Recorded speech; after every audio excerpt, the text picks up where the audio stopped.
변치 않는다. 세상 다 변하고 날 버린다 해도 하나님 사랑 변치 않는다. 하나님 사랑 변치 않는다.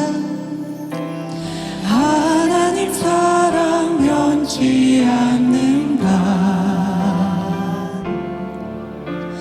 하나님 사랑 변치 않는다.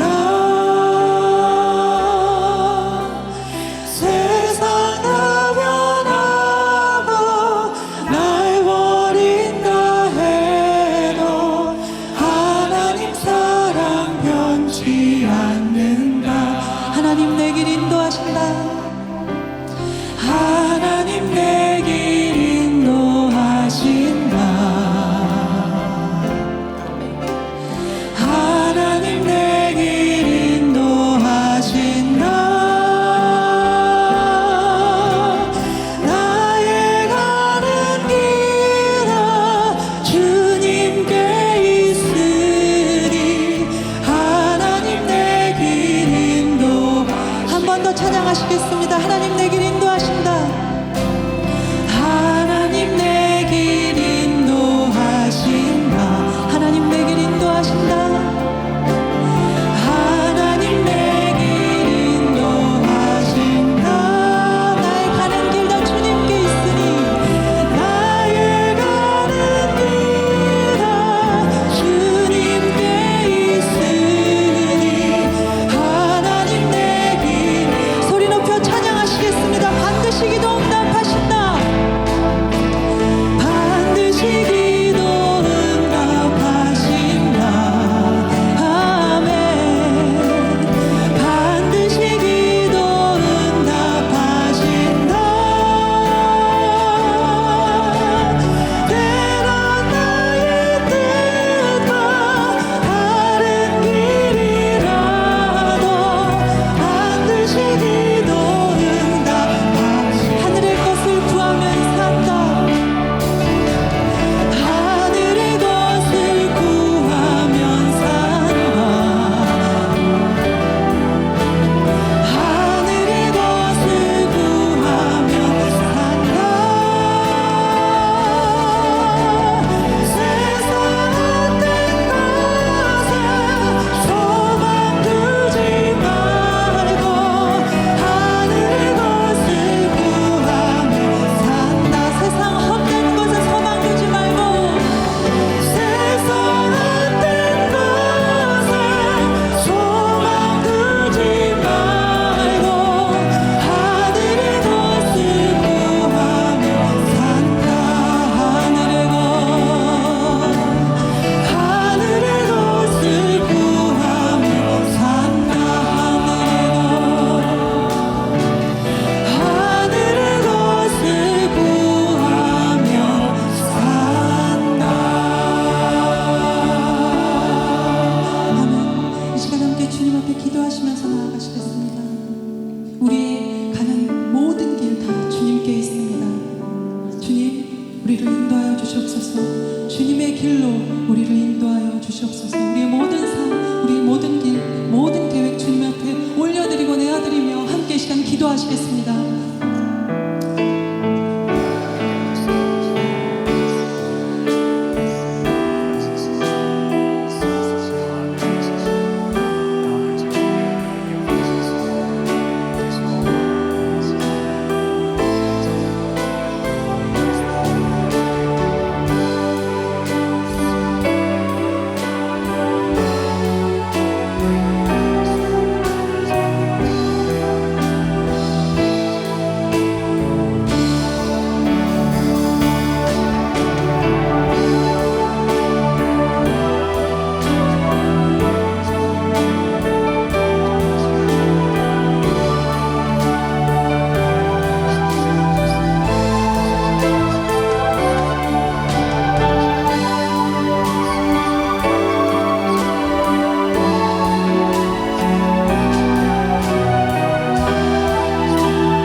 위에서 일어나셔서 주님을 기쁘게 전심을 다하여 찬양하시겠습니다.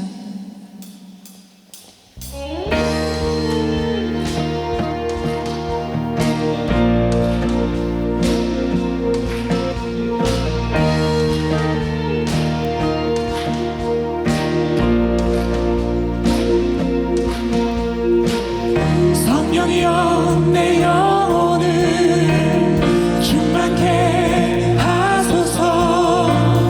내 속에 강물이 넘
하나님, 저희가 여기 한 곳에 모여 하나님을 예배합니다.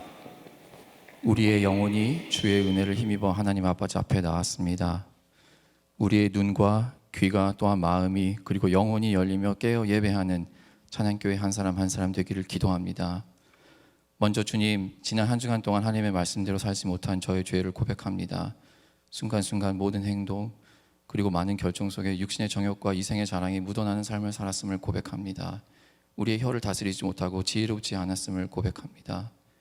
때로는 하나님보다 세상의 것을 더 우선시하고 우상 숭배한 것을 고백합니다. 하나님, 저희의 이 모든 죄를 십자가에 못 박고 주의 보혈로 모두 씻어 주시옵소서. 이 예배와 함께 나를 사랑하사 나를 위하여 자기 몸을 버리신 하나님의 아들을 믿는 믿음의 삶을 살아가는 저희 찬양교회 모두가 되기를 기도합니다. 하나님, 어느덧 10월에 한 주간만 남기고 2022년도 끝나갑니다. 지난 10개월 동안 여러 가지 일들을 통해 축복해 주심을 감사드립니다.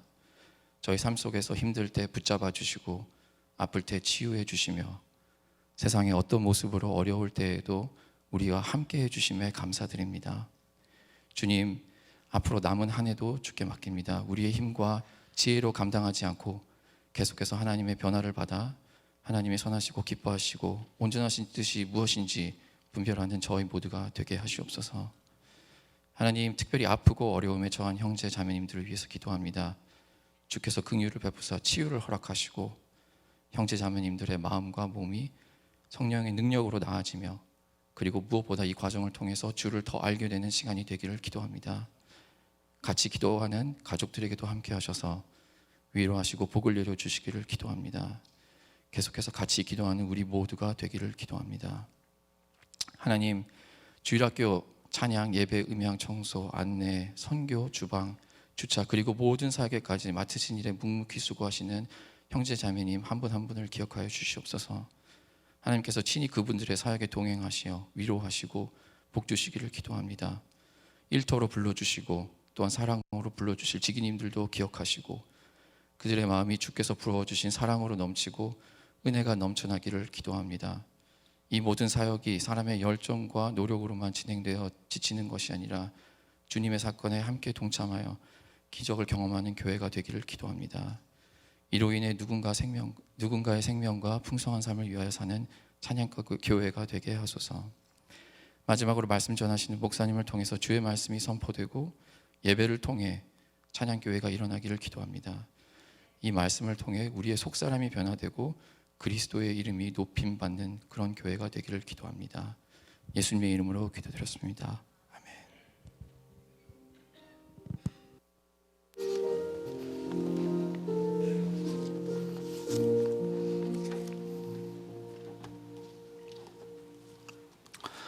할렐루야. 오늘 주시는 말씀 같이 보실까요? 느헤미야서 13장 4절에서 9절입니다. 느헤미야 13장 4절에서 9절 우리 한 절씩 교독식으로 읽고 마지막 9절은 다 함께 한 목소리로 읽겠습니다. 이전에 우리 하나님의 전의 방을 맡은 제사장 엘리야십이 도비야와 연락이 있었으므로 도비야를 위하여 한 큰 방을 만들었으니 그 방은 원래 소재물과 유향과 그릇과 또 레위 사람들과 노래하는 자들과 문지기들에게 11조로 주는 곡물과 새 포도주와 기름과 또 제사장들에게 주는 거제물을 두는 곳이라.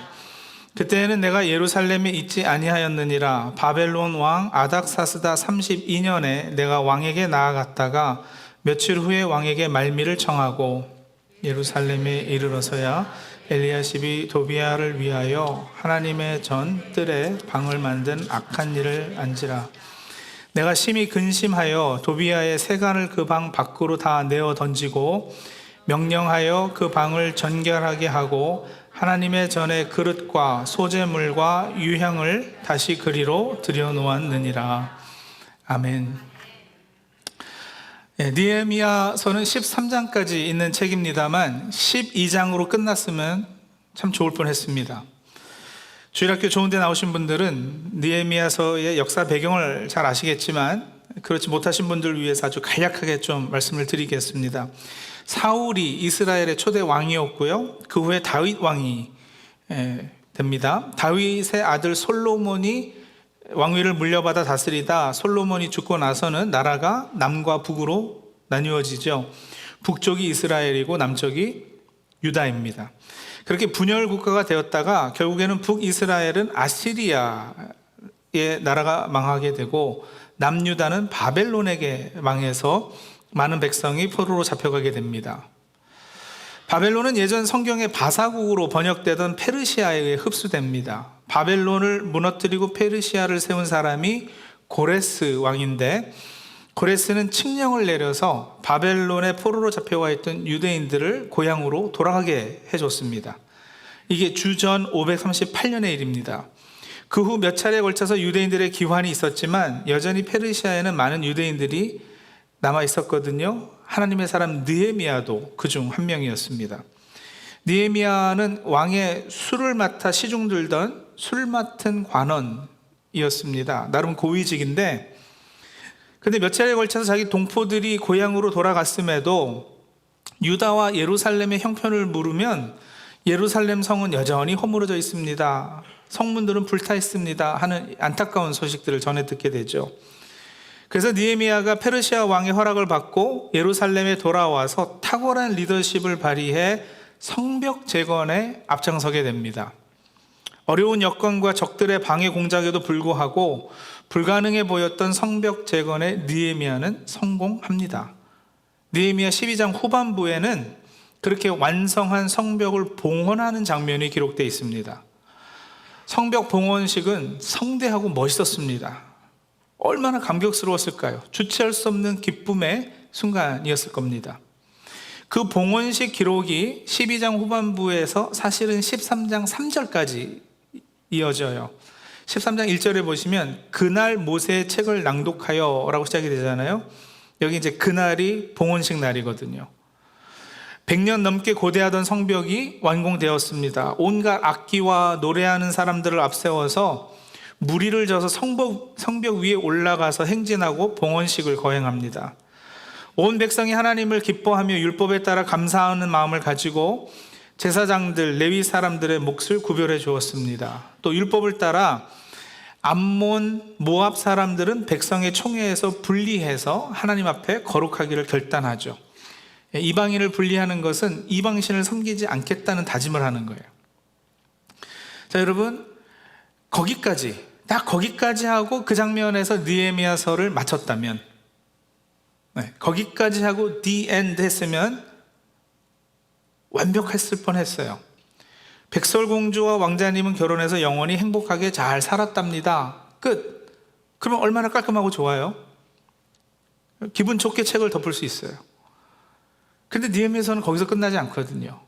느헤미야서는 동화책이 아니거든요. 너무도 사실적이고 적나라한 현실의 이야기를 담고 있는 책입니다. 느헤미야서는 13장 4절에서 31절까지 아주 긴 기록이 더 남아 있어요. 성벽 봉헌식이 끝났음에도. 그리고 그 마지막 부분은 그 내용이 전혀 긍정적이지 않습니다. 이 부분을 읽으면서 마음이 굉장히 불편해요.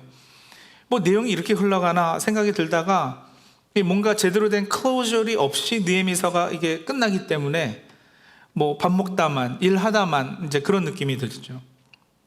13장 3절까지는 말씀드린 대로 봉헌식 날의 기록이고요.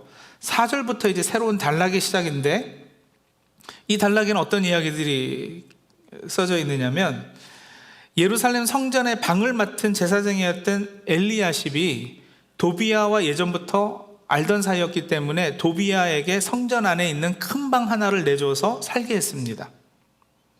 이런 일이 언제 있었느냐면 6절 보시면은요, 그때는 내가 예루살렘에 있지 아니하였느니라 이러죠. 여기서 나는 느헤미야거든요. 느헤미야가 예루살렘을 비웠을 때 이런 일이 일어난 거예요. 아닥사스다 왕 제위 20년의 허락을 받아서 성벽을 재건하러 예루살렘에 느헤미야가 왔어요. 그래서 재건을 하고 봉헌식까지 마치고, 그리고 아닥사스다 32년에 왕을 뵈러 다시 페르시아로 돌아갑니다. 그러니까 12년 동안 예루살렘 총독으로 있었는데, 그렇게 페르시아로 돌아가서 얼마 동안 비웠는지 그 정확한 기간은 잘 모릅니다. 학자에 따라 어떤 분은 뭐 2년이라고도 하고 어떤 분은 뭐 12년이라고도 하는데, 하여간에 느헤미야가 예루살렘을 비운 그 기간 동안에 이 안타까운 일이 몇 가지가 생긴 거예요.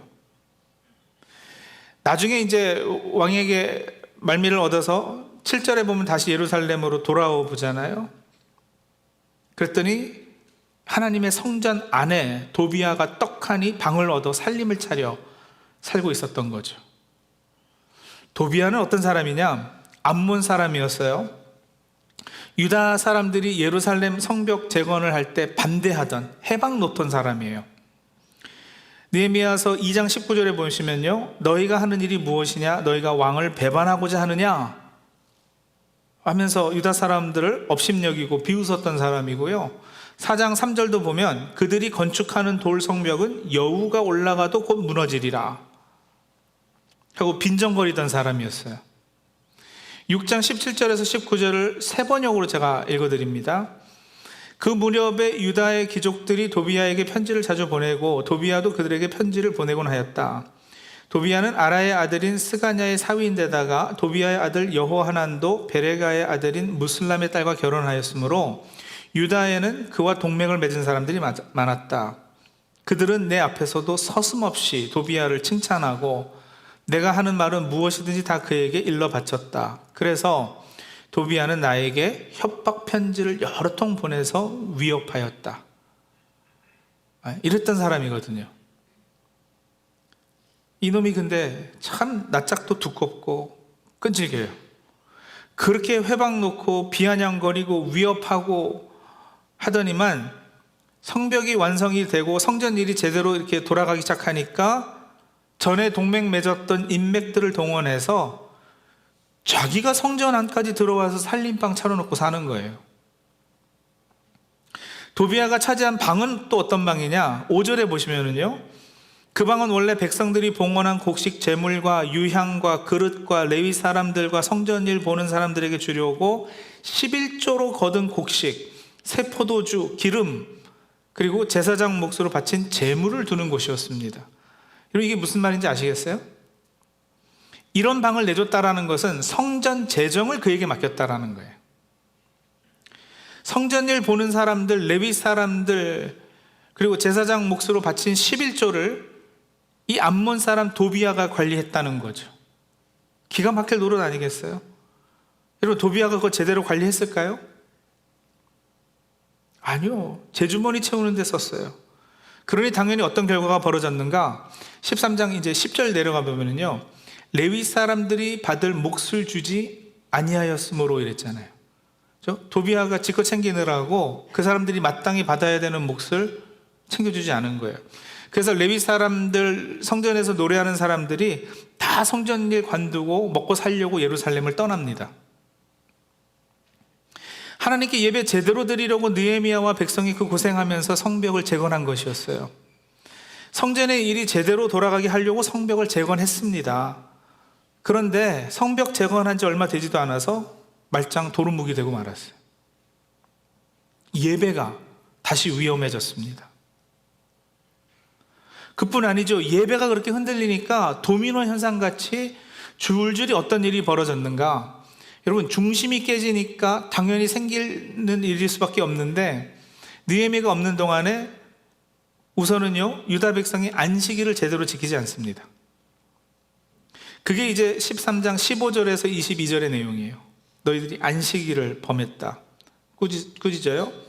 이어지는 23절에서 28절은 유다 사람이 아스돗, 암몬, 모압 사람들과 결혼한 것과 그들 사이에서 태어난 아이들이 이방 나라 말은 해도 유다 말은 하지 못한 것에 대한 기록을 하고 있어요.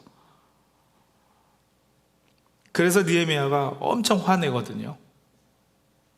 심지어는 28절에 보면은요, 대제사장 엘리야십의 손자인 요야다의 아들 가운데 하나도 호론 사람 산발롯의 사위가 됩니다. 그러니까 대제사장 집안도 이방인과 결혼하는 일들이 생겨버린 거예요. 느헤미야는 그걸 제사장직을 더럽히고 하나님과의 언약을 저버린 것으로 보았어요. 여러분 보세요. 느헤미야 13장 내용이 이렇게 다 꼬리에서 꼬리를 물고 계속 이렇게 연결되고 있어요. 왜 12장에서 안 끝내고 성벽 봉헌식 멋있게 기쁘게 안 끝내고 14장에 이어지면서 이런 안 좋은 일들이 계속해서 벌어지는 걸 적고 있는가? 이거 우리에게 가르쳐 주려고 하는 거예요. 뭐요? 죄의 속성이 그러하다라는 거죠. 죄의 속성이 그러하다라는 것을 우리에게 알려주는 거예요. 도비야, 느헤미야서에서 사실은 이 사람은 마귀를 상징하는 인물이고요. 인간의 더럽고 집요한 죄성의 어떠함을 잘 드러내주는 인물이기도 하고요. 그래서 우리도 우리 인생의 도비야, 원수 마귀의 영향력을 단호히 끌어내지 못하고 도비야랑 동맹 맺으면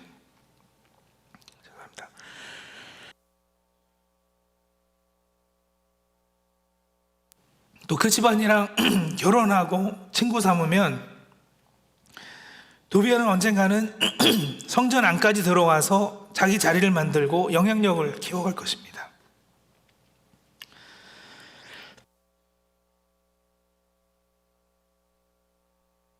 안에 곡간 열쇠를 쥐고 제사장 레위 사람들을 굶기고 내쫓을 거예요. 그렇게 우리 삶에서 하나님의 임재를 떠나가게 하고 내 주위에서 하나님의 사람들을 멀리하게 할 것입니다. 예배가 위험해질 것이고요. 삶의 중심에 하나님의 임재를 모시고 하나님을 온전히 예배함이 점점 사라질 것입니다. 그렇게 되면 당연히 삶의 거룩한 영역들도 무너지겠죠. 일정한 날과 시간을 구별해서 하나님을 예배하고 하나님 안에서 안식하고 쉼을 얻던 것, 그 안식일 지키는 일이요.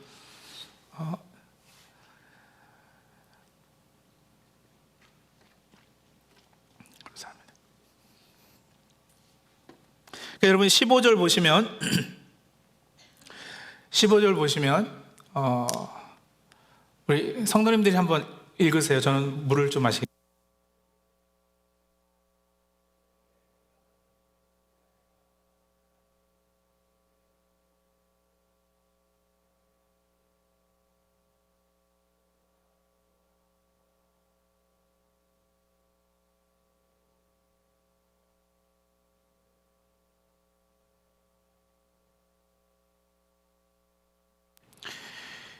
이런 일이 안식일에 벌어졌어요. 그러니까 예배가 나를 붙잡지 않으면 여러분 내가 나를 붙잡으려 하지 않겠어요? 내가 내 인생의 주인이 돼서 먹고 사는 문제 해결하려고 그러고 자녀를 돌보고 교육하는 문제 해결해 보려고 그러고 건강의 문제, 노후의 문제를 스스로 책임지려 할 것입니다. 그러니 끝이 없죠. 가져도 더 가져야 하고 먹어도 배부름이 없고 마셔도 갈증이 해소되지 않습니다. 안식 없는 삶의 연속입니다. 그렇게 우리 삶에 있어 거룩의 영역들은 무너지고 세상과 타협하게 살게 되는 거예요. 세상 가치관과 휩싸여서 세상과 짝하고 살고요. 느헤미야가 이방인과 통혼한 사람들을 나무라 할 때 솔로몬을 언급하거든요. 26절이에요. 또 이르기를 옛적에 이스라엘 왕 솔로몬이 이 일로 범죄하지 아니하였느냐? 그는 많은 나라 중에 비길 왕이 없이 하나님의 사랑을 입은 자라. 하나님이 그를 왕으로 삼아 온 이스라엘을 다스리게 하셨으나 이방 여인이 그를 범죄하게 하였나니. 하나님의 사랑을 한때 듬뿍 받았던 솔로몬이에요. 지혜로웠고 순결한 신앙을 가졌었습니다. 그러나 그랬던 그도 이방 아내들이 섬기던 이방 종교와 우상들을 하나씩 들여오는데 그걸 막지 못했어요. 사랑하는 아내의 애교와 미소와 함께 스며드는 우상 숭배 단호하게 끊어내기 쉽지 않았겠죠. 근데 결국 그게 그에게 독이 되고 말았습니다. 그런 솔로몬의 교훈을 배우라는 거예요. 너희가 지금 그와 같은 일을 되풀이하고 있다는 지적이죠. 성도님들, 느헤미야서 13장의 내용과 흐름이 이러합니다. 이 장을 통해서 하나님께 우리에게 주시는 말씀이 무엇이냐? 인간의 죄성에 대해서 정확한 이해를 좀 가지고 있어라는 거예요. 가볍게 보거나 죄를 순진무구한 자세로 대해서는 안 됩니다. 마틴 루터를 비롯한 종교개혁가들은 그래서 샘플 레포멘다를 외쳤어요. 라틴어인데 항상 개혁하는 이런 의미거든요. 항상 개혁되어야 하는, always reforming 이런 뜻이에요. 샘플 레포멘다. 이게 이제 개혁된 교회는 하나님의 말씀으로 항상 개혁되어야 한다는 문구에서 나왔는데, 한번 개혁했다고 만족하고 끝나서는 안 된다라는 거예요. 오늘은 사실 세계교회가 종교개혁주의로 지키는 날입니다. 내일이 10월 31일 종교개혁 기념일이거든요. 근데 이날이 매년 할로윈하고 겹쳐가지고 가려져요. 교회에서마저 많은 경우 그냥 조용히 지나갑니다만, 오늘은 종교개혁 505주년을 맞는 날입니다. 그래서 다시 성도님들 개혁 한번 생각하기를 원하는 거예요. 개혁이라는 것에 대해. 개혁하니까 뭐 엄청 대단한 스케일의 일을 도모해야 하는 것 같이 느끼실지 모르겠습니다만, 네, 오늘날 교회가 타락한 모습을 보면 속에서부터 의분이 일고, 분명 가만히 있어서는 안 되겠고, 그래서 뭔가 막 선한 일을 도모해야 될 것 같은 그런 충동이 있는 것도 좋은 일이죠. 옳습니다. 그래야죠. 어느 목사님의 글에 보니까 이런 게 있어요.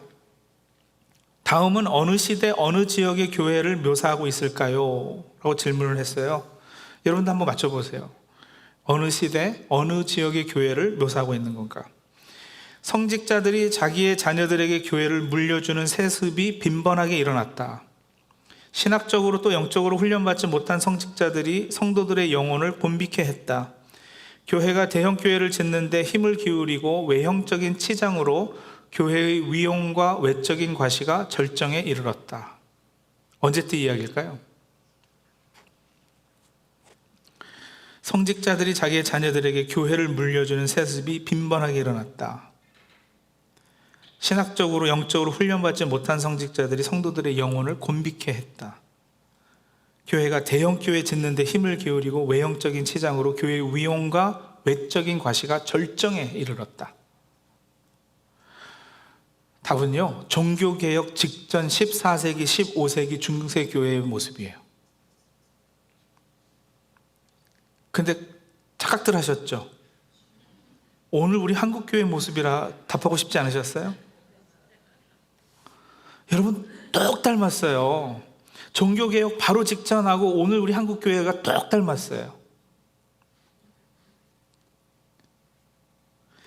대형교회 목사님들이 자녀에게 교회를 세습해줘요. 불을 물리려는 거예요.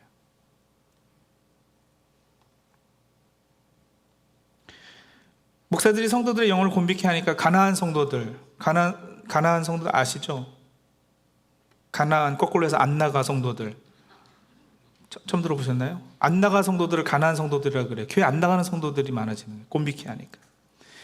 대형 교회 짓는데 건물을 화려하게 의리하게 치장하는데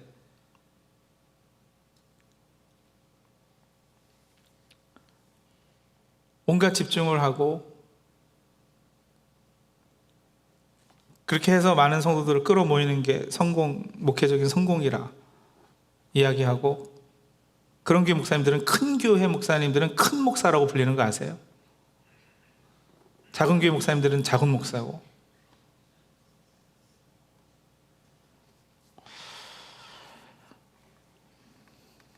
뭔가 바뀌어야죠. 또 한 번의 개혁 있어야지 됩니다. 하지만 샘플 레포멘다를 종교개혁가들이 외쳤을 때 그분들은요, 한 개인의 경건 생활과 예배부터 그 개혁이 출발해야 한다는 의미에서 이 구호를 외쳤다 그래요. 그러니까 교회의 타락을 비판하고 좌절하기 전에 성도 한 사람 한 사람이 자기 자신을 먼저 성찰해야 한다는 거죠. 교회를 새롭게 개혁하는 세력이 되려면 우리가 먼저 바르고 깨끗한 그릇이 되어야 된다는 거예요.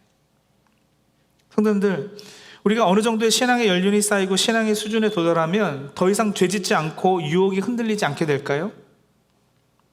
그러시던가요? 30년, 40년 생활하니까 죄 안 짓게 되셨어요? 그렇지 않잖아요. 인간의 죄성의 무서움과 집요함을 좀 아셔야 된다고요. 도비야 보세요.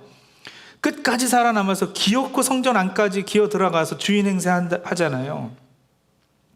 느헤미야 10장에서 유다 백성이 하나님과 언약을 맺습니다. 언약 맺으면서 맹세하고는 우리가 이 언약을 깨면 저주받아도 좋습니다 이러거든요. 10장 30절에 이 땅의 백성과 우리 아들, 딸 결혼시키지 않겠습니다 약속을 해요. 근데 방금 전에 보셨잖아요. 13장에 들어오니까 그거 깨져버려요. 10장 31절에 이 땅의 백성이 안식일에 물건이나 곡식을 내다 팔더라도 안식일이나 성일에 그거 사지 않겠습니다 맹세하거든요. 근데 13장에 들어오니까 그 부분도 깨져버립니다. 10장 32절 이하에 보면 성전 비용으로 쓰도록 바치고 제사장 레위 사람들의 몫을 구별해서 주겠다고 약속했는데 13장에 와서는 그것도 깨졌어요. 10장 39절 후반부에 우리 하나님의 전을 버려두지 아니하리라 약속하고 선언했는데 13장 11절에 느헤미야가 뭐라고 지적하느냐면요, 내가 모든 민장들을 꾸짖어 이르기를 하나님의 전이 어찌하여 버림바 되었느냐 하고, 버리지 않겠다 했는데 버렸다고 꾸짖음 당하네. 여러분, 이게 죄의 무서움이에요. 10장에서 이 사람들의 맹세는 진심이었을 거예요. 거짓 아니었어요. 느헤미야 8장에 보면은 이 사람들이 말씀을 듣고 깨달음이 있어가지고 9장에는 금식하고 회개합니다. 누가 시켜서가 아니라 자발적으로, 그러니까 진정한 신앙의 회복이 있었다는 거예요. 그리고 그 클라이맥스가 12장에 가서 성벽 봉헌식이라니까요. 이 사람들이 진짜로 하나님으로 인해서 기뻐했어요. 참이었어요, 그 신앙은. 그런데 여러분, 그 신앙의 여정에는 그러고는 영원히 행복하게 잘 살았습니다, 끝, 이게 없다는 거예요. 이만하면 됐습니다 라는 순간은 없습니다. 신앙생활 30년 40년 했다, 여러분 절대 그 신앙의 연륜을 자랑하지 마십시오. 왜냐하면 지금 현재 오늘 내 신앙이 어떠냐, 그걸 질문하고 답할 수 있어야 된다니까요. 예전에 미션 스쿨 다니셨다고요? So what? 지금 현재 하나님과 동행하고 계십니까? 성경 지식을 많이 알고 계신다고요? 성경 퀴즈 대회 나가면 꼭 상사하셨다고요? 잘나셨어요. 그래서요, 지금 성도님들의 예배가 살아있느냐고요. 불과 20년 전에 건강하던 교회, 부흥해서 막 사람들이 몰렸던 교회가 오늘날도 건강해요? 여러분, 이민교회 둘러보면 20년 전에는 큰 교회였는데 지금 여러 번 갈라지고 깨지고 하면서 완전히 쪼그라드는 교회가 한둘입니까? 불과 10년 전 우리가 존경하고 따랐던 목사님이 여전히 존경받으실 만 하세요? 안심할 수 없어요. 그 어떤 성도도, 그 어떤 교회도, 어떤 목사도 다 현재 진행형입니다. 신앙은 지금이지 예전에 내가, 아니, 그런 건 없어요. 개혁은 그래서 끝나지 않습니다. 그래서 뭐라고요? 항상 개혁하는. 항상 개혁하는. 여러분, 진심 가지고도 안 돼요. 결단하고 맹세해도 안 돼요. 10장에서 보셨잖아요. 이 백성들 맹세했다니까요, 진심으로. 근데 그거 가지고 안 되는 거예요. 의지가 아무리 강해도 안 됩니다, 여러분.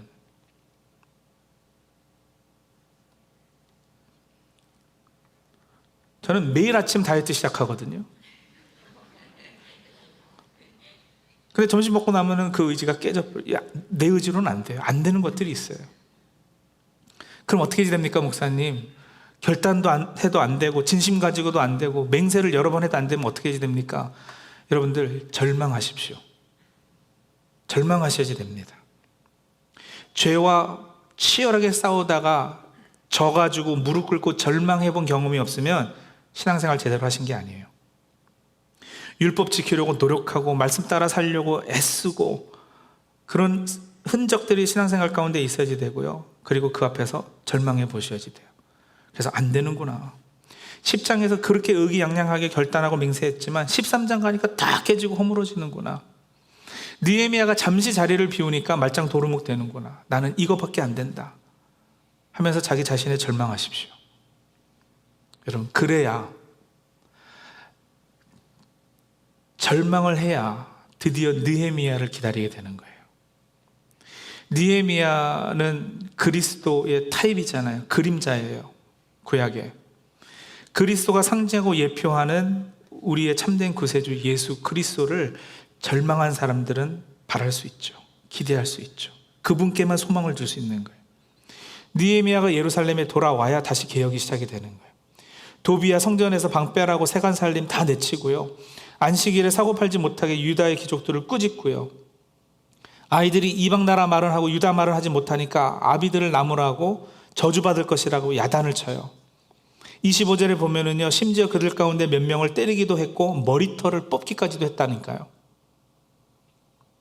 느헤미야가 절대 호락호락한 사람이 아니죠. 죄에 대해서 아주 엄한 사람이었어요. 근데 여러분, 느헤미야가 차마다 그려내지 못한 예수 그리스도의 모습이 있어요. 느헤미야가 그리스도의 그림자 역할을 한 것도 사실이고 그리스도의 한 타입인 것도 사실이지만, 여전히 느헤미야는 구약의 율법 아래에 있는 사람이기 때문에 죄를 지적하고 저주하고 꾸짖는 일을 하잖아요. 근데 딱 거기까지밖에 못해요. 그게 율법의 기능이에요. 율법은 정죄하는 거예요. 죄가 뭐다라고 지적하고 알려주고, 그래서 그것 때문에 저주받겠다라고까지 선언을 하지만 거기까지예요. 반면에 예수께서는 오셔서 그 죄를 자신이 친히 짊어지시고 십자가에 달리십니다. 죄 문제를 해결해 주십니다. 그리고는 우리의 의지와 결단으로 죄의 습성과 옛사람과 싸우도록 내버려 두지 않으시고 보혜사 성령을 우리에게 보내주십니다. 그래서 죄 앞에서 절망해 본 사람들은 성령님의 도우심을 구하죠. 다시 예수 그리스도의 십자가를 바라봅니다. 그리고 말씀으로, 성경으로, 사도의 기초로, 성령의 조명으로 그 말씀이 우리 존재와 마음을 새롭게 변화시켜 줌으로 우리 옛사람이 죽고 새 사람이 살게 되는 거예요. 성도님들, 죄 짓는 것은 잠깐 쉬거나 참는 것은 할 수 있겠지만 내 힘으로, 내 의지로는 절대 끊어내지 못할 것이에요.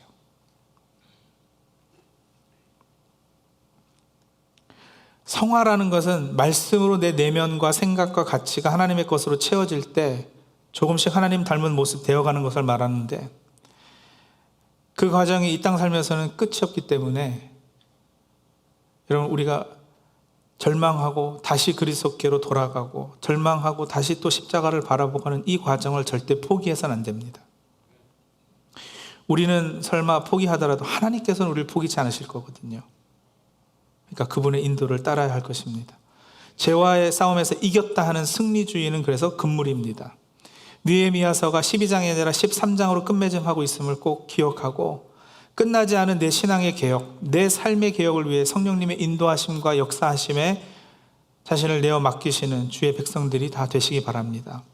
성도들이 그렇게 항상 자신을 개혁해서 예배를 회복하고 하나님 앞에 바로 서게 될 때 하나님께서 한국교회 다시 한번 부흥을 허락하시지 않으시겠습니까? 우리가 그토록 사랑하는 한국교회, 한인 이민교회들이 다시 한번 하나님과 사람들에게 칭찬받는 교회 되지 않겠어요? 그날이, 그때가 분명 올 것이고요.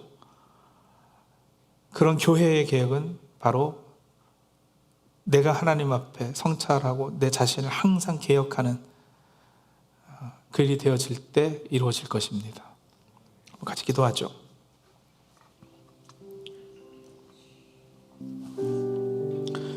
오늘은 여러분 회개 기도하면서 하나님 앞에 나가겠습니다. 여러분, 죄와 계속해서 치열하게 싸우고 계셔요? 아니면 해도 끝이 없고 맨날 지니까 그냥 도비아에게 성전방을 내어주듯이 여러분 마음의 한 구석을 그렇게 그냥 사단이 차지하도록 내버려 두고 영향력 행사하도록 내버려 두고 계시는 건 아니세요? 싸우세요. 치열하게 싸우세요. 그러다 절망하세요. 내 힘으로는 안 되는 거구나. 절망이 깊을수록 십자가를 의지하고 대장 되신 예수님께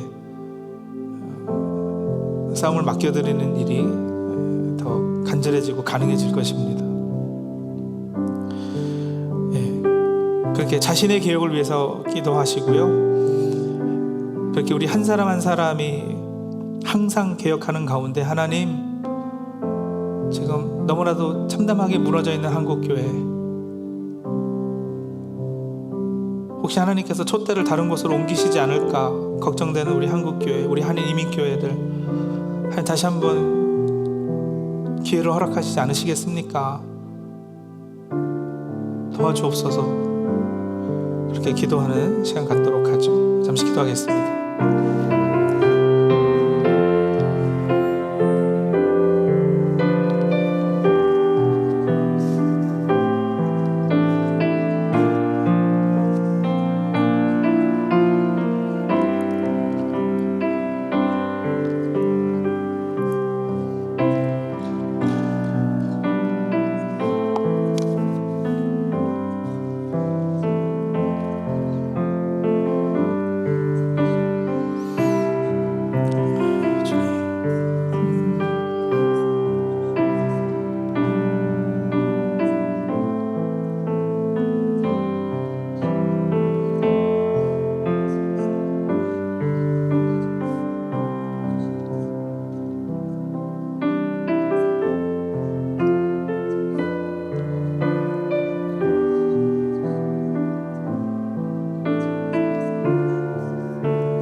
하나님, 죄와의 싸움에서 너무나도 끈질긴 죄성과의 싸움에서 지치고 그러다 포기하지 않도록 주님 저희들을 붙잡아 주시옵소서. 우리는 혹시 포기할지라도 하나님은 우리를 포기하지 않으실 것으로 우리가 알고 있습니다. 그러니 그분의 인도를 따라 더욱더 예수 그리스도를 바라보는 주의 백성들 다 될 수 있도록 도와주시옵소서. 혹이라도 내 스스로의 힘으로 싸우다 지치고 쓰러질 땐 자신에게 철저하게 절망하게 하시고, 그렇기 때문에 성령님의 도우심을 구하고 다시 십자가를 바라보고 예수님과 연합되기를 구하는 우리들 다 될 수 있도록 도와주시옵소서. 그래서 예수 그리스도의 삶이 우리의 삶이 되고 예수 그리스도의 승리가 우리 승리 될 수 있도록 하나님 항상 자신을 개혁하는 주의 백성들 다 되게 해주시고, 그런 우리 성도 한 사람 한 사람의 개혁이 큰 물결을 이루어 결국에는 우리 한국교회 한인 이민교회가 다시 한번 새로워지는 역사 있게도 주님 은혜 베풀어 주시옵소서. 예수님의 이름으로 기도합니다. 아멘. 예, 그렇습니다. 다른 답은 없습니다. 예수 그리스도와 연합하는 거. 그런 연합을 위해서 우리 주님 십자가에 달려셔서 자신의 살이 찢기시고 또 피를 흘리셔서 참된 양식과 참된 음료로 우리를 먹이십니다. 오늘 다시 식탁을 베풀어 주셔서 이 귀한 성찬에 우리를 참여할 수 있도록 인도해 주셨는데, 이 성찬 예식을 통해서 다시 한번 우리를 살리시는 그 양식, 음료 먹고 마시고 그분의 살이 내 살이 되고 그분의 피가 내 피가 되고, 그래서 이제 내가 사는 삶이 내 안에 그리스도께서 사시는 그런 삶 되는 그런 역사 있기를 소원합니다. 예, 그런 간절한 마음과 기도 가지고 같이 이 식탁에 참여하시겠습니다. 예수님께서 잡히시던 밤에 제자들과 만찬을 나누실 때 떡을 가지고 축사하시고 떼어서 제자들에게 나누어 주시면서 이렇게 말씀하셨습니다. 받아서 먹어라. 이것은 너희를 위하는 내 몸이니라. 식후에는 이와 같이 잔을 가지시고 제자들에게 주시면서 너희가 다 이것을 마시라. 이것은 제사함을 위하여 흘리는 피, 곧 언약의 피니라 말씀하셨습니다. 주님의 찢기신 살과 흘린 피를 같이 나누는 것은 그분의 능력으로 살기 위함이요, 우리 혼자 힘으로만 마귀를 대적하는 것이 아니라 그분께 소망을 두기 위함이고, 그리고 궁극적으로 그분의 부활에 우리들도 동참하기 위해서입니다. 경건한 마음으로 같이 떡을 떼고 잔을 받겠는데요, 가지신 윗부분을 이렇게 떼시면 떡이 있습니다. 우리 떡을 들고 다 준비되시면 같이 떼도록 하겠습니다.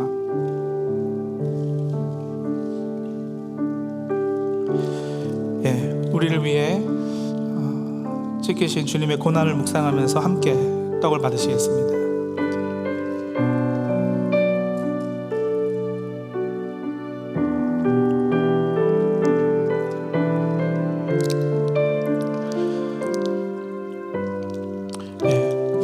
그 밑에 막도 열으시면 포도주가 나오는데요.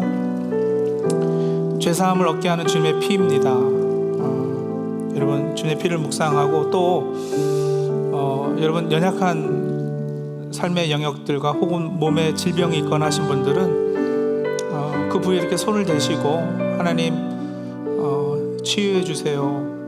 여러분, 성찬하면서 하나님의 치유를 누리시는 은혜가 있기를 바랍니다. 주님의 보혈로 덮어주옵소서. 그렇게 기도하시면서 또 우리 시간에 함께 잔을 받겠습니다.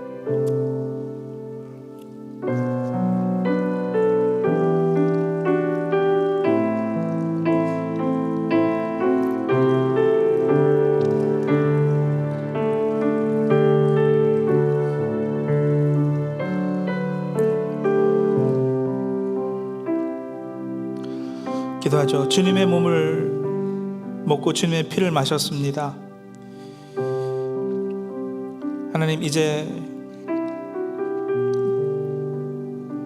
그리스도의 능력이 우리의 능력이 되게 하시고 그리스도의 삶이 우리의 삶이 되게 하시고 우리의 마음이 그리스도의 마음과 합해지는 은혜 있게 도와주시옵소서.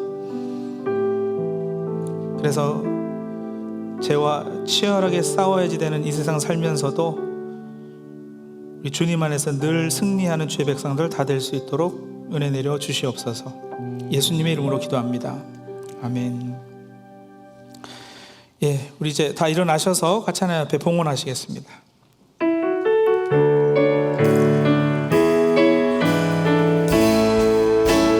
모든 것이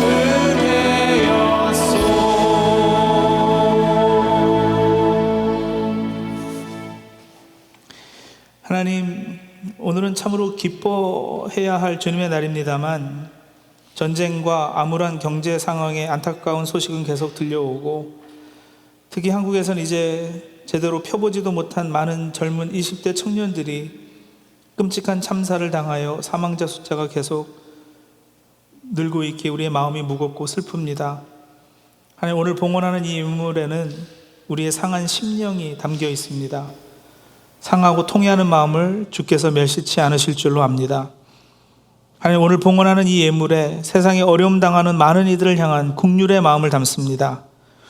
우는 자들과 함께 울며 주님 앞에 나아가오니 하늘의 위로를 허락하여 주시옵소서. 하나님, 자녀를 잃은 부모들을 불쌍히 여겨 주시옵소서. 이러한 때 하나님 주시는 은혜와 국률이 여겨 주심 외에는 소망이 없는 줄로 압니다. 하나님, 저희를 불쌍히 여겨 주시옵소서. 우리의 연약함을 채울하시는 대제사장 예수 그리스도의 이름으로 기도합니다. 아멘.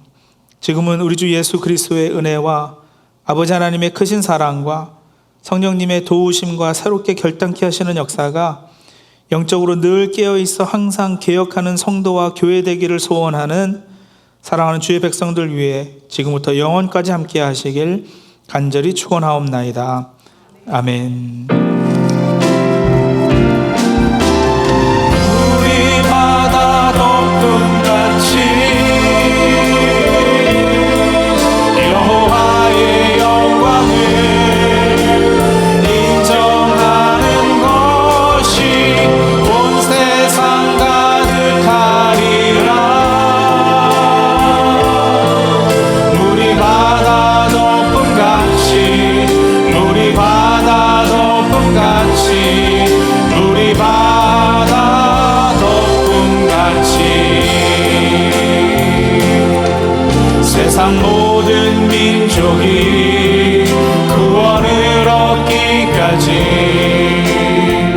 쉬지 않으시는 하나님, 주의 심장 가지고 우리 이제 일어나 주 따르게 하소서. 세상 모든 육체가 주의 영광 보도록 우릴 부르시는 하나님,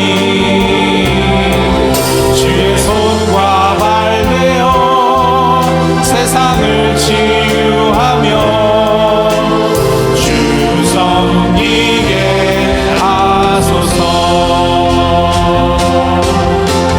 우리 바다 덮음같이 여호와의 영광을 인정하는 것이 온 세상 가득하리라. 우리 바다 덮음같이, 우리 바다 덮음같이, 우리 바다 덮음같이. 우리 하나님께 영광의 박수 올리겠습니다. 감사합니다. 예, 우리 다 자리에 앉아주시고요. 교회 소식 몇 가지 알려드리겠습니다. 우리 지난주에 사역 박람회 했는데 많은 분들이 호응해 주시고 또 여러 부서들의 사인업들 해주셔서 참 감사합니다. 하지만 여전히 봉사자들 더 필요한 우리 위원회들이 있어서 오늘도 로비에 양육, 목양, 관리, 선교, 친교 봉사위원회가 테이블을 셋업하고 신청자들을 받습니다. 우리 지난주에 사인업 혹시 못하신 분들 계시면은 오늘 좀 둘러보시고 또 봉사의 자리 이렇게 찾아서 사인업들 해주시면 감사하겠습니다.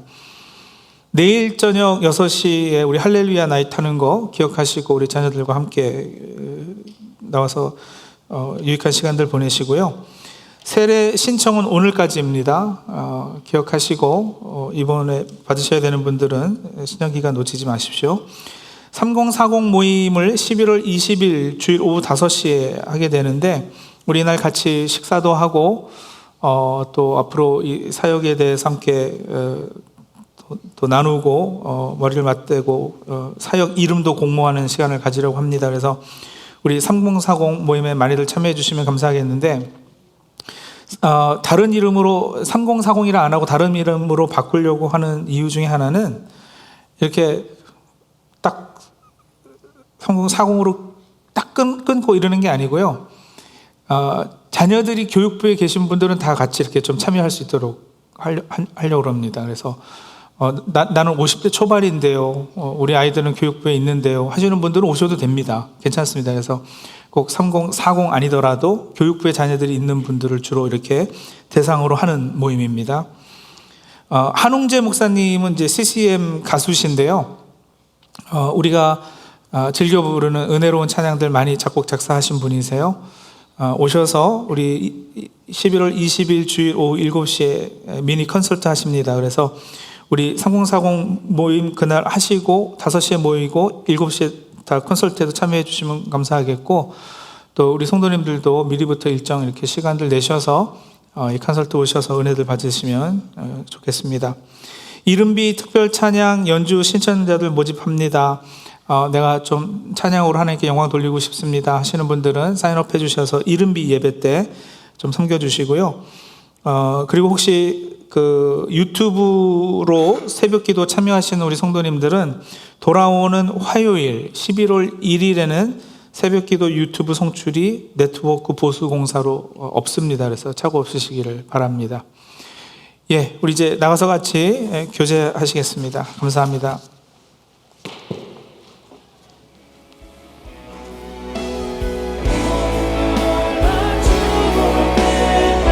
주의 영광 이곳에